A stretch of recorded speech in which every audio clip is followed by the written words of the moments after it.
The ocean's beauty hides a terrifying truth. Even calm waters can erupt into deadly chaos in seconds.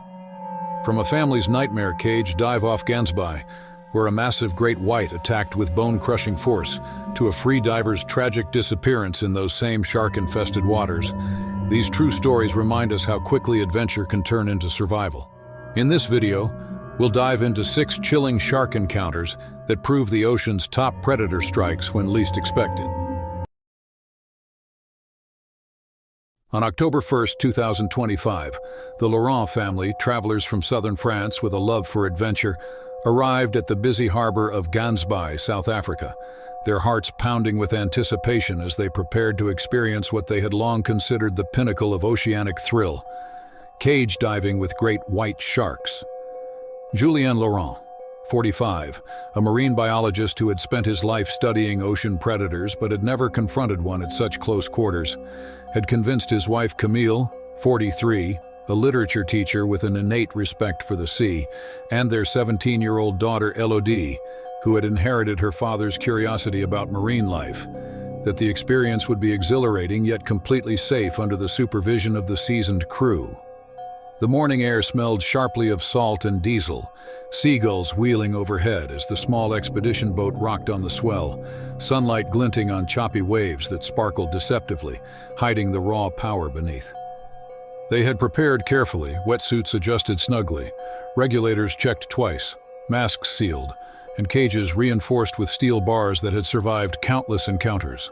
The crew moved with precise efficiency, dumping chum into the sea which churned into a frothy swirl, creating a lure irresistible to the massive predators lurking below. Julien, Camille, and Elodie stepped into the cage, the doors closing securely behind them, as the boat rocked gently and the distant cries of the crew punctuated the tense silence. At first, the water was calm, shadows drifting in the blue, the occasional swirl hinting at something far larger than anything the family could see. Julien watched his own breath form clouds in the cold water, feeling the reassuring solidity of the steel cage beneath his hands, while Camille's fingers tightened around the bars, a nervous habit she could not suppress. Elodie's gaze darted across the shadows, excitement and fear mingling as adrenaline began its quiet surge through her veins. The ocean stretched out into endless mystery around them, promising both awe and danger. Then, without warning, the sea erupted. From the depths, a massive great white, estimated at 5.5 meters, shot upward with terrifying speed, its bulk carving through the water, seemingly born for this very moment. The cage lurched violently under the force, a deafening crack echoing as seawater cascaded over them in sheets, blinding and relentless. Julien felt the steel shift beneath him, the bars groaning, and adrenaline flooded his senses as instinct and parental protection collided. He shoved Elodie toward a corner, pressing her as close as possible against the cage, while bracing himself against the immense impact. The shark's head, wider than any fish he had seen even in research, found a warped gap in the bars, and its jaws clamped down on Julien's forearm with a force that stole his breath and sent shockwaves of pain up his body. Camille, caught by the predator's tail, was thrown against the cage wall with bone-jarring force, winded and disoriented, her body slick with seawater and already streaked with blood from shallow cuts. Elodie's eyes widened behind her mask, a scream trapped in the regulator as terror rooted her to the spot, watching her parents struggle to repel the massive animal that seemed impossibly powerful and impossibly close. Above, the crew fought to haul them out, pulling ropes and activating safety mechanisms with desperate efficiency, every second stretching into an eternity as the shark circled the cage, jaws snapping and waiting for another opportunity to strike. Julien twisted and braced himself, each movement an intense battle of strength and pain, while Camille tried to orient herself, raising her arms to shield her head from the turbulent water. The predator turned the once safe cage into a deadly arena, where survival hinged on instinct and quick thinking.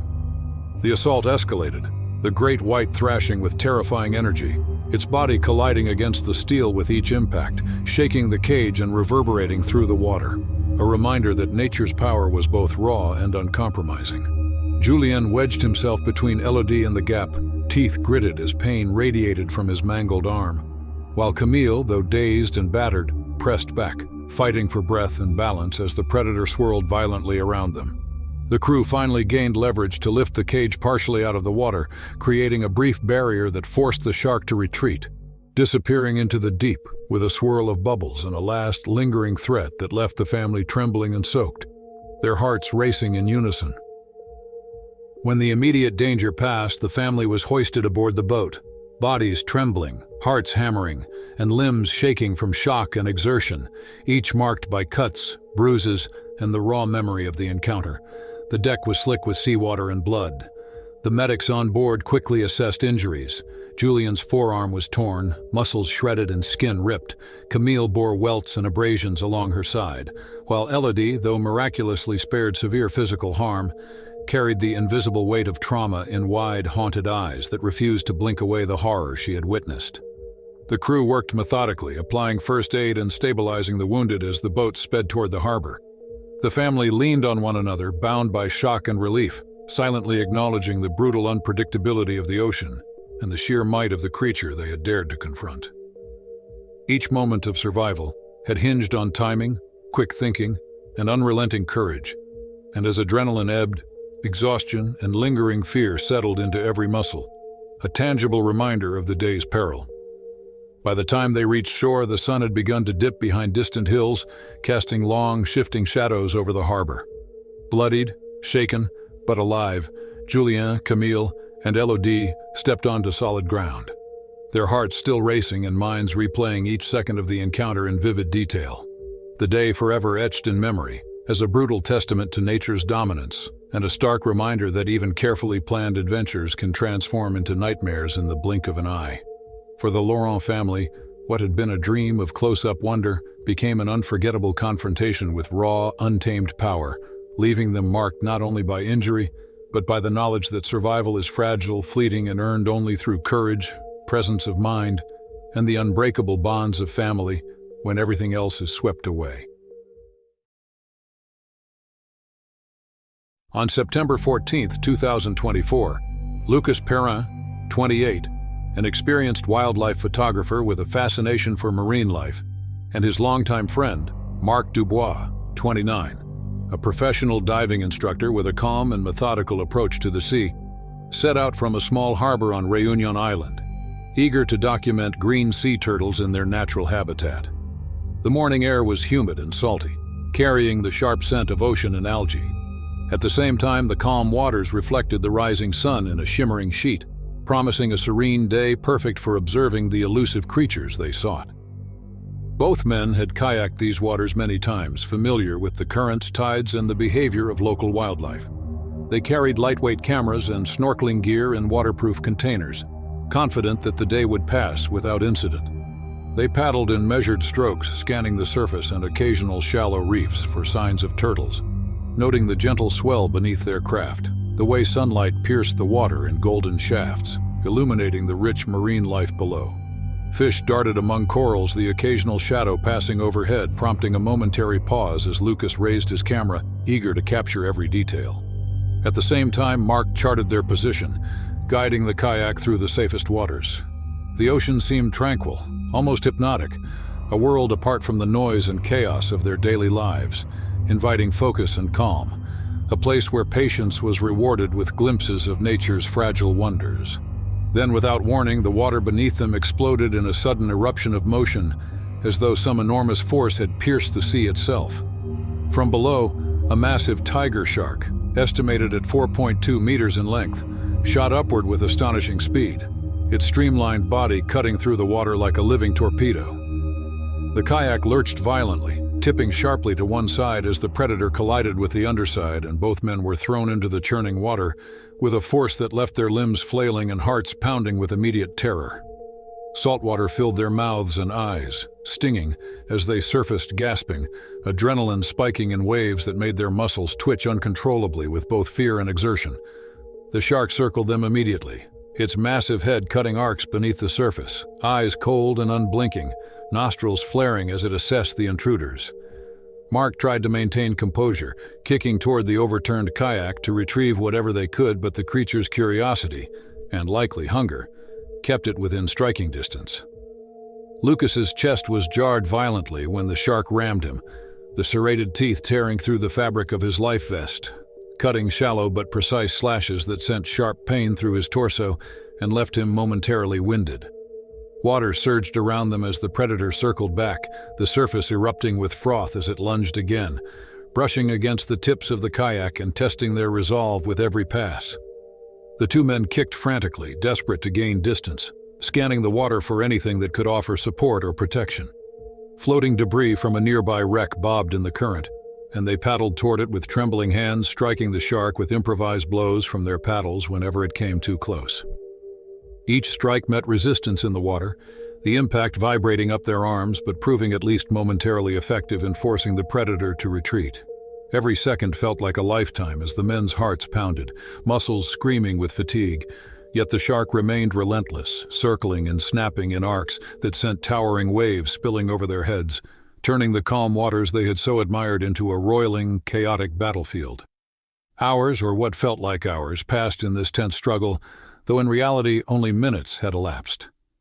As the shark tested their endurance and fear with relentless precision, the deep blue surrounding them both was a mesmerizing and terrifying backdrop for the primal dance of survival. Their lungs burned with each gasp, each breath a battle against the saline choke of the sea, while their hands and legs, soaked and battered, fought to keep them moving, striking, pushing, and evading the predator that seemed determined to assert its dominance over them in these once tranquil waters. Fortune finally intervened when the distant sound of an engine cut through the chaos, a small fishing boat coming into view, its crew shouting and maneuvering to their aid. Seeing the craft, Lucas and Mark kicked with renewed strength, signaling frantically as the shark made one final snapping pass beneath the hull, its teeth glinting in the sunlight, a last terrifying reminder of its immense power. The fishing crew managed to haul both men aboard, their bodies trembling, lungs heaving, and limbs trembling with the combined shock, exertion, and relief of narrowly escaping one of the ocean's most formidable predators. Medical attention was swift and urgent. Lucas had deep abdominal cuts from the life vest, jagged and painful, while Mark bore broken ribs and bruises along his chest and sides, evidence of the collisions and strikes during the ordeal. Both men were conscious but shaken, adrenaline slowly ebbing and leaving them with raw exhaustion and the lingering echo of fear in their minds. Each silently acknowledged how quickly the familiar waters of their home and work could transform into chaotic arenas at the whim of a powerful predator driven by instinct, curiosity, and hunger. Even as they were treated and stabilized, the events replayed in their minds: the sudden explosive violence of the shark's approach, the terrifying ease with which the enormous predator overturned their kayak, the grinding teeth cutting through life-saving equipment, the relentless circling and snapping that forced them to fight for every inch of safety. Every detail remained vivid, each flash of dorsal fin, every ripple of disturbed water imprinting itself on their memory in a way that would persist long after their bodies had healed. By the time they returned to the shore, the sun had lowered in the sky, casting elongated shadows over the reef and harbor, painting the scene with a deceptive calm that masked the terror they had endured just hours earlier. Both men, bloodied and exhausted, stepped onto solid ground with hearts still racing, aware that their survival had been the result of a combination of skill, quick thinking, and sheer luck. The encounter left them with a deep respect for the unpredictable nature of tiger sharks, creatures capable of transforming even the most placid waters into perilous arenas, and a lasting reminder that in the vast, powerful ocean, the line between awe and peril is often as thin as a flick of a fin.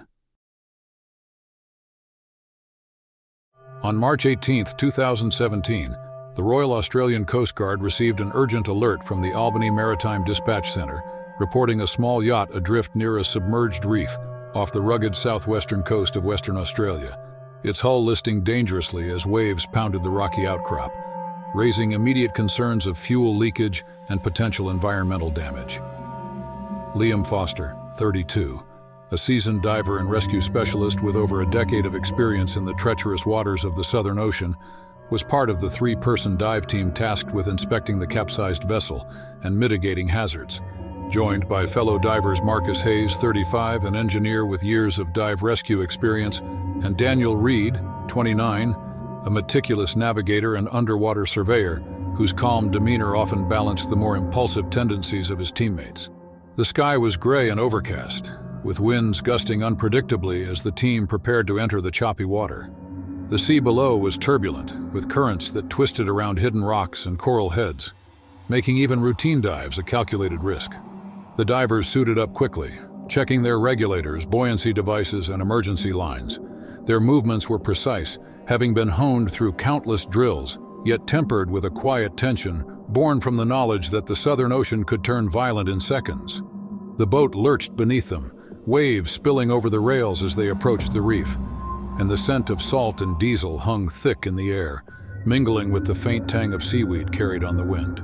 Liam, confident in his skills but aware of the inherent dangers, took the lead, signaling to his teammates as they descended into the cold, murky depths, regulators filling their ears with the hiss of compressed air and water pressing against their suits. The world above reduced to muted light filtering down through the gray water. The initial inspection proceeded methodically. Liam's gloved hands brushed along the hull, checking for breaches and fuel leaks, while Marcus and Daniel hovered nearby, scanning the surrounding water for debris or shifting currents. The murk of the Southern Ocean limited visibility to a few meters, and every shadow seemed amplified, every flicker in the water a potential threat.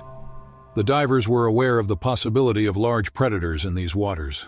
Still, they trusted their training, believing that their team coordination and safety protocols would keep them out of harm's way during this standard operation. Then, without warning, the water exploded with sudden violence. From the gray murk below, a massive great white, estimated at 5.2 meters, surged upward with terrifying speed, its sheer bulk propelling it like a missile through the water. Liam was the first to feel the impact, a crushing force colliding against him from below, knocking the regulator from his mouth and leaving him coughing violently as water filled his airway. The diver was propelled backward into the swirl of bubbles and debris, his harness straining against the sudden pull as instinct and panic collided, adrenaline spiking in a way that left his mind focused entirely on survival in the face of overwhelming force. Before Marcus or Daniel could react, the shark struck again, clamping onto Liam's torso with a ferocious grip that sent shockwaves of pain radiating through his body, each movement of the predator throwing him violently in the current. Blood spread in a dark cloud through the water, the metallic scent mixing with the brine, as Liam fought to keep his regulator in place, only to feel it torn free once more, the life-sustaining air cutting off in a brutal instant. His emergency tether, designed to anchor him to the vessel and maintain team connection, snapped under the force of the spiral drag, leaving him isolated in the turbulent water. The world was reduced to chaotic motion, and the terrifying power of a predator moved with startling precision and speed. Marcus and Daniel lunged toward him, their hands gripping at the water, attempting to divert the shark's attention. Still, the predator, driven by instinct and curiosity, turned and attacked again, its massive jaws closing with bone-crushing force and tearing Liam free from the last point of restraint.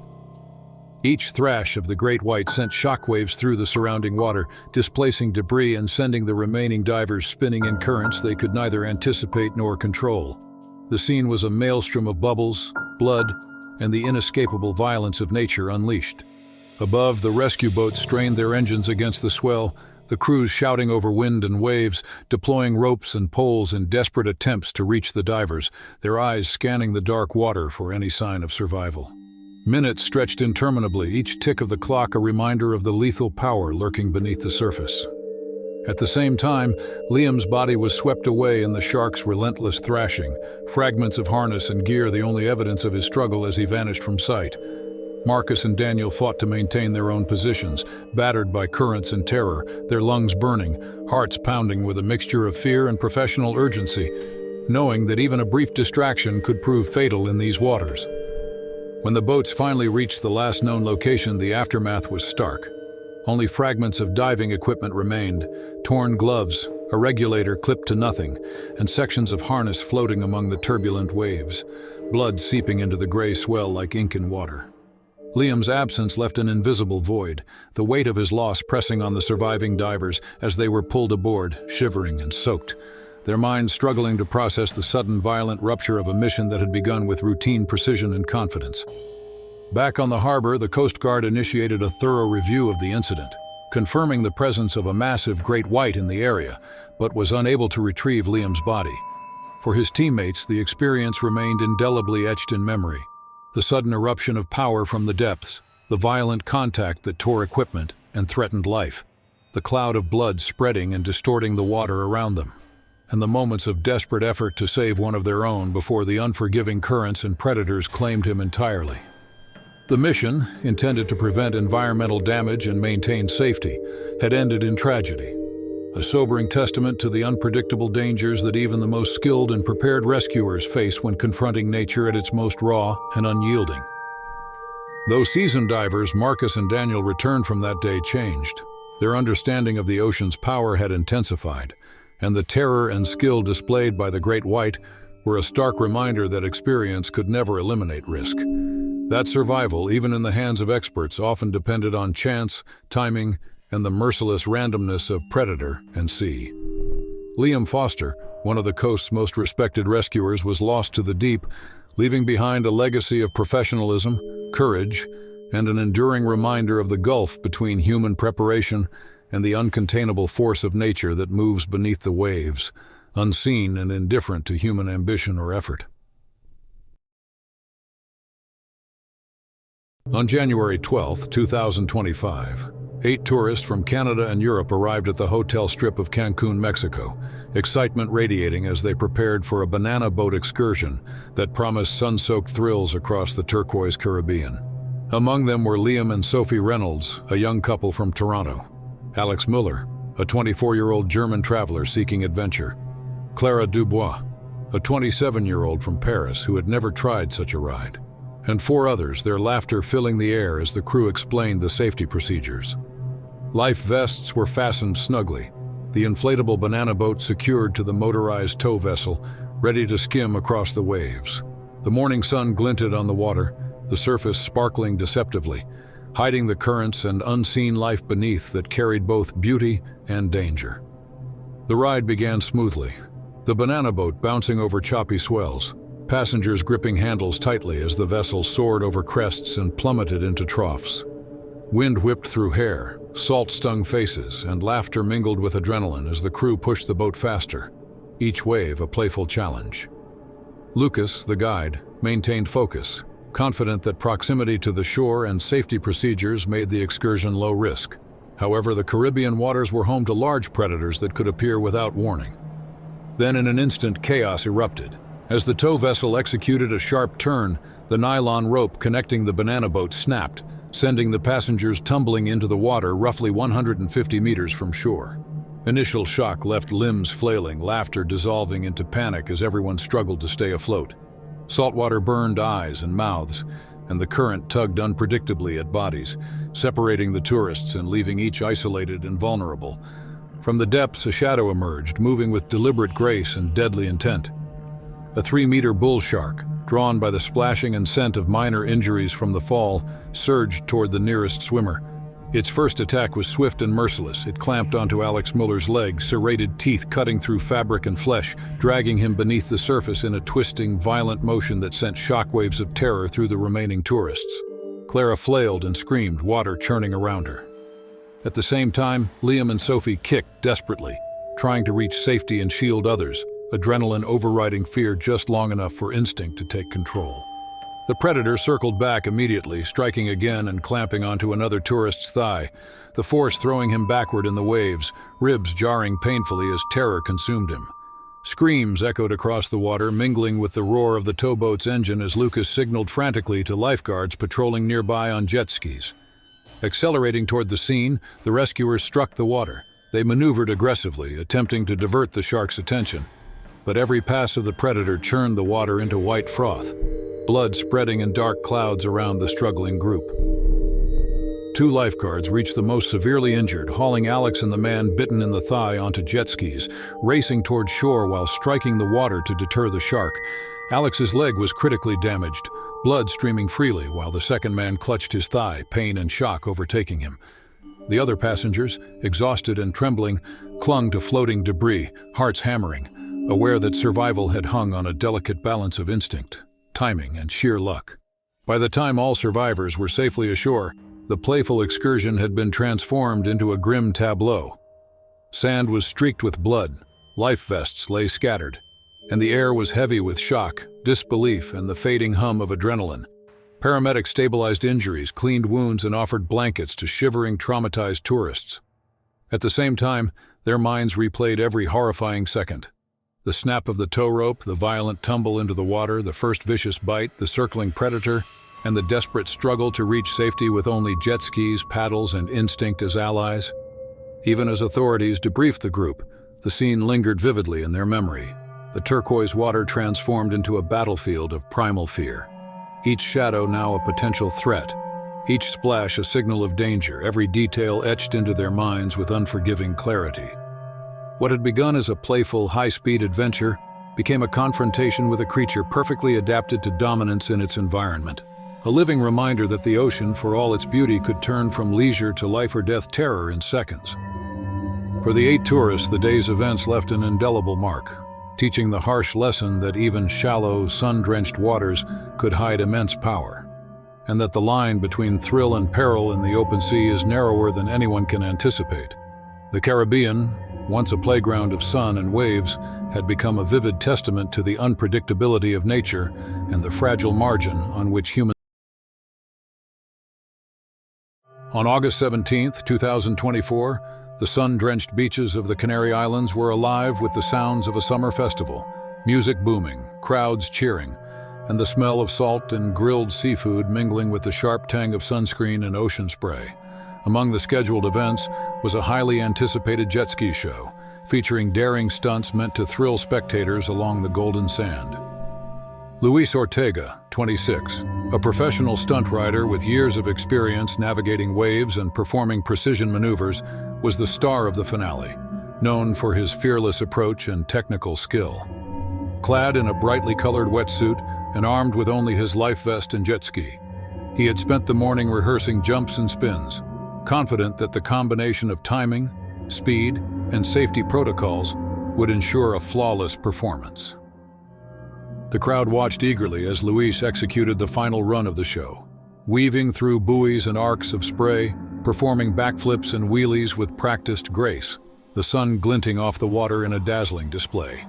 The finale called for him to leap from his ski into the sea, riding alongside the support boat as it sped toward deeper waters, a stunt meant to impress the audience with both daring and coordination. Luis accelerated, feeling the familiar rush of wind and salt spray, his eyes fixed on the marker where he was to hit the water safely. The roar of the crowd blended with the pounding surf, adrenaline coursing through every fiber of his body. But the execution faltered in the final moment.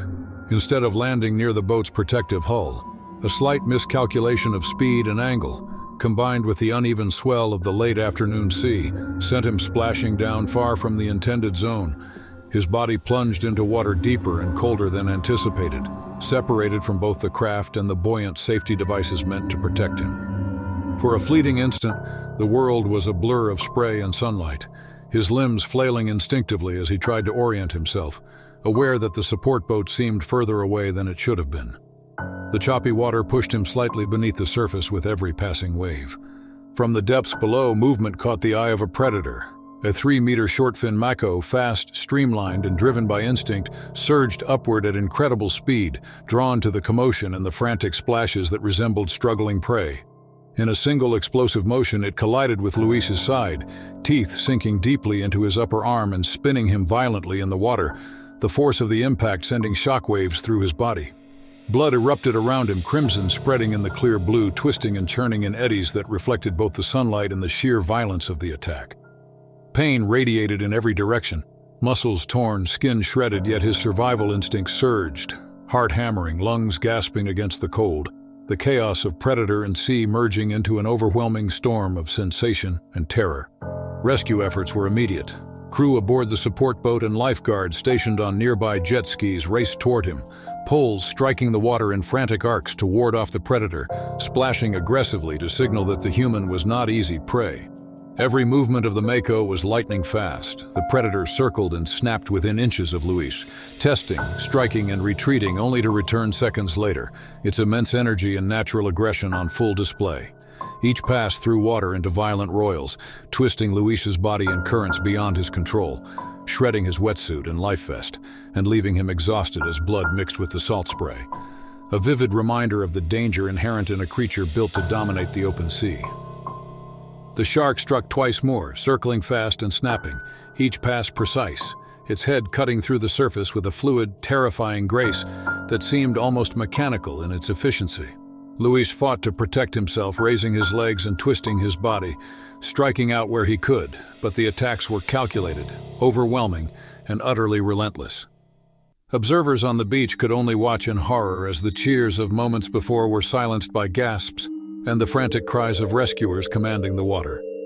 Finally, with the combined effort of rescue personnel on jet skis and the support boat, Luis was hauled aboard, unconscious, his body slick with blood, his arm mangled beyond repair, veins and muscles shredded in a way that left no possibility of saving the limb.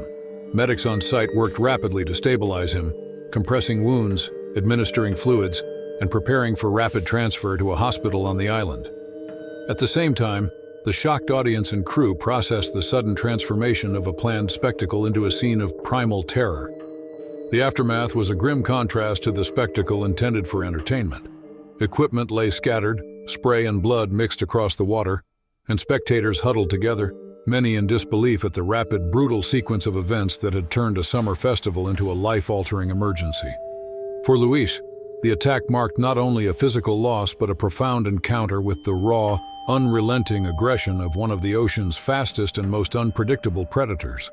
Even experienced professionals, regardless of their skill, can be at the mercy of the sea and its creatures, the event serving as a vivid lesson in the razor-thin line between thrill and catastrophe. In the weeks and months that followed, the story of the festival circulated widely, serving as a chilling reminder that even in controlled, staged scenarios, the instincts of apex predators like shortfin makos can turn a calculated stunt into a fight for survival in mere seconds. For the organizers, the incident prompted a re-evaluation of safety protocols, including maintaining a safe distance from deep water, as well as increased awareness of local marine wildlife. For Luis, the experience became a defining moment, a sudden collision of human ambition and nature's uncompromising power, leaving scars, loss, and an indelible understanding of the ocean's unpredictability. On June 21, 2025, Eric van Dalen, 41, a Dutch tourist with years of diving experience and a keen interest in marine wildlife, descended into the cool blue waters off Gansbaai, South Africa, eager to freedive among the kelp forests and rocky reefs that stretched along the coastline. Known internationally as a hotspot for great white sharks, the area had drawn divers for decades, both for its rich marine life and the thrill of venturing into waters where apex predators ruled unseen beneath the waves.